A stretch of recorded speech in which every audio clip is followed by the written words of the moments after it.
معروف anchor person Imran ریاض کا کہنا ہے کہ پولیس نے ان کے گھر کو چاروں طرف سے گھیر رکھا ہے اور آنے جانے والوں کو ہراساں کیا جا رہا ہے۔ تفصیلات کے مطابق اپنے ایک ٹویٹ میں انہوں نے کہا کہ کل رات لاہور واپس پہنچا ہوں، آج پولیس نے پھر کئی گھنٹے سے میرے گھر کو گھیرا ہوا ہے اور آنے جانے والوں کو ہراساں کر رہے ہیں۔ انہوں نے چاروں اطراف سے میرے گھر کی فلم بھی بنائی ہے۔ حقیقت میں غنڈہ راج اسی کو کہتے ہیں۔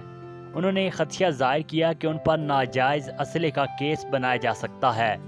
میرے تمام سیکیورٹی والوں کا اسلحہ لائسنس والا ہے اور ہم ہتھیار صرف حفاظت کے لیے رکھتے ہیں، دکھاوے کے لیے نہیں، جبکہ گھر کے باہر صرف مسلح گارڈز کو کھڑے ہونے کی اجازت ہے، کیونکہ میرا گھر سنسان علاقے میں ہے جہاں کوئی دوسرا گھر قریب آباد نہیں ہے۔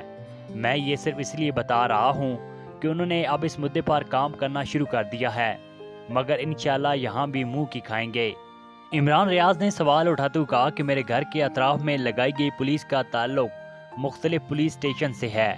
کیا لاہور میں جرائم ختم ہو گئے ہیں کیا؟ ناظرین، مزید خبروں اور مختصر معلوماتی ویڈیوز کے لیے ہمارے چینل کو ضرور سبسکرائب اور لائک کیجیے گا۔